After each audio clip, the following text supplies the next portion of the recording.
Invite a Budget Blinds style consultant to show you how to transform your rooms just by changing your window coverings. Canada's #1 choice for window coverings. Visit budgetblinds.ca today. And Moses joins us for a first look at sports, and the third stop of the CPCA CITL Pro Tour kicked off last night in Wainright. Yeah, but it wasn't the way some of these drivers wanted it. Opening day pretty rough. There was quite a few heats. Actually 3 of the 12 that were actually penalty free, and here's one of them.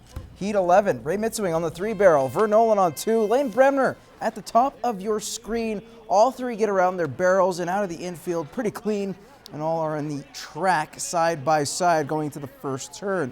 Now as they get around the second corner, it's going to be a 2-man race.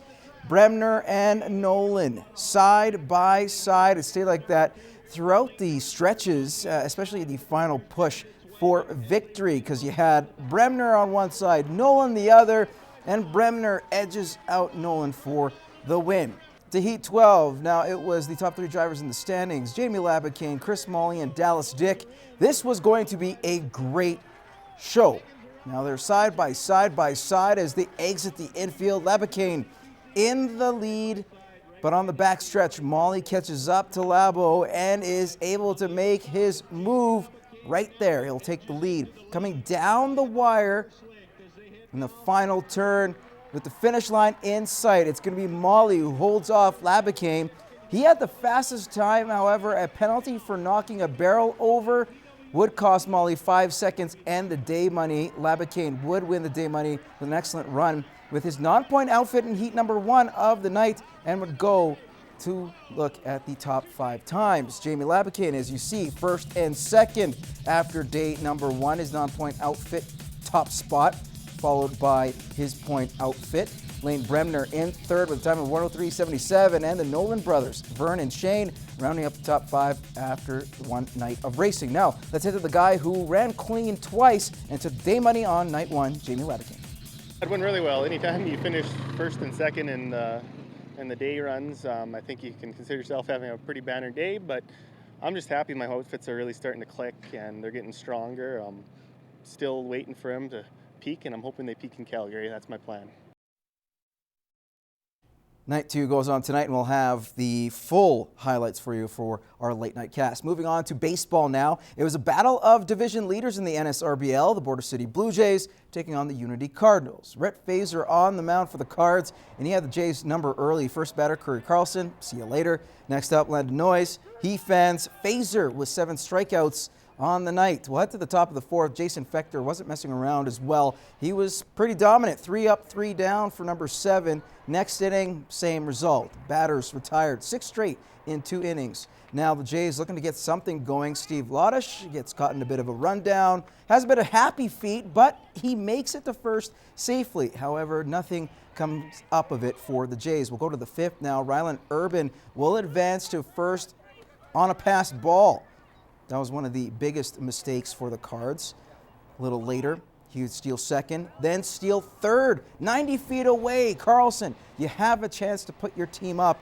And what does he do? He does. It just squirts through the infield. Urban comes home to score 1-0 Jays, and you know what? You got to love small ball because that's all they needed. Fechter does the rest. Complete game for him. Jays go on to win 7 straight. 1-0, your final. I don't know. He kind of owned me all night, and so I think he must just try to slip a fastball by. I mean, just jumped on it first pitch and got lucky. Feels good. Every curveball's working, fastball's working. So strikeouts are nice, but at the end of the day, getting the win is important. So this is a team that, dating back to my time playing midget, that I had never beaten before. So you always want to get that first W against them. So it's special for me to win this one too.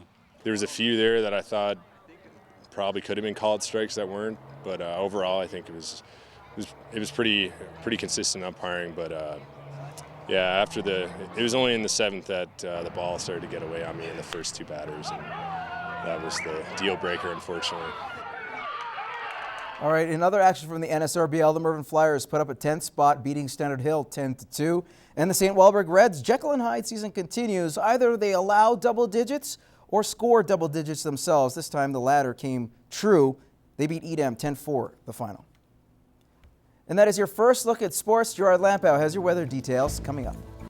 Now, there is a new driver to the CPCA this year, but this one has a different story than many others. DJ King spent 12 years in professional hockey before jumping into the wagon box. Brett Morton has more in this week's Inside the CPCA. Comes in and pushes Bugard. Oh boy, in addition, John Scott. Here's Bugard and King dropping the gloves. Oh, this is as heavy, this is as big as it gets. So I think the referee just looked at him and said, okay boys, let's get her going here. From fighting against the pros to racing against the best in the CPCA. Your former NHL star DJ King gets the Tawau Calvin's outfit out on the track first. Spending time in professional hockey and being a rookie before has helped DJ transition into the CPCA. Oh, it's just being a professional, and the way I think of it related to hockey is now I'm not playing. Those are the players right there. When you play hockey, you got a 20-man team, and now I got 20 horses in the barn. And I kind of sit up, and I'm in not really the coaching style. I'm more the manager up there, and then you just kind of manage your barn and get the right rest, the right diet, and everything like that. And you're kind of just sitting back and do your thing as a manager kind of thing. For King, horses and wagon racing has always been close to him. After retiring from hockey, he knew this is what he would do next in life.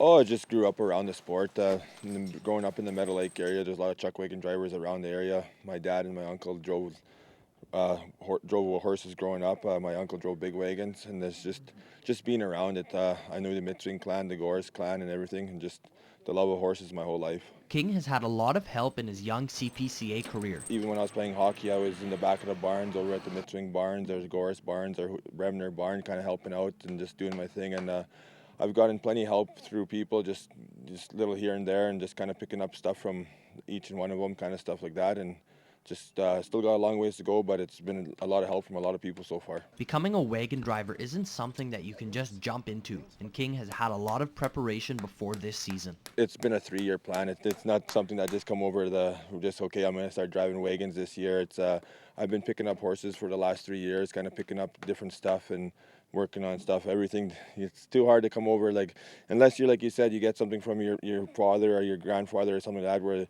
you just kind of step in, but it's definitely not a sport where you can just go and make it happen in one spring kind of thing. Last year, DJ participated in a couple of races in the Western Circuit to get his feet wet. Although he is a rookie, DJ has set out some goals for this year and the future. I want to just run clean and safe right now and just get better every day, just kind of see where that takes me.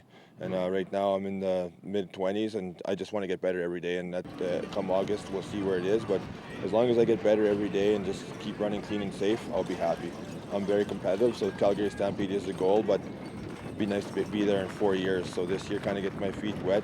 Brett Morton, Newcap Sports. Inside the CPCA, the view from the barns, the wagon box, and from the track. Be part of the action. All right, to more hockey news. The Lloydminster Minor Hockey Association has announced its coaching lineup for the 2015-16 season. Now, there are some familiar faces, but the foremost heat will have a new bench boss, one with international flair. Karel Chicken was a head coach in Edmonton for 3 years before coming to Lloydminster. Chicken is Russian and will bring that style of hockey to Lloyd. I'm able to mix both that and Canadian hockey I learned last 3-4 seasons.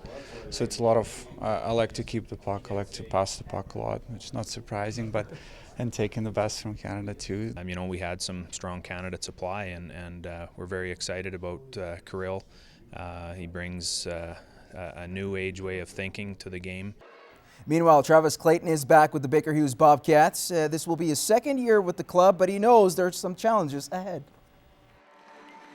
Obviously when you're coaching, you want to see all these guys move up, and we'll probably lose half our guys. There's a chance we could lose half our team to either the WHL or to the AJHL, which it'll be tough, but there's obviously a lot of talent here in Lloyd, and we'll be moving up to fill those places. And Mike Applegate returns for the Rohan Ridge. It's a great league. It's a great development league. You can see kids move on to junior, WHL, and hopefully I have a small part in it. Meanwhile, the head coach announcements for the PWM Steelers and the Europump Ice Cats will be made within the next couple weeks. And that is all the time we have in sports. We'll have more Newcap news and weather for you coming up after the break.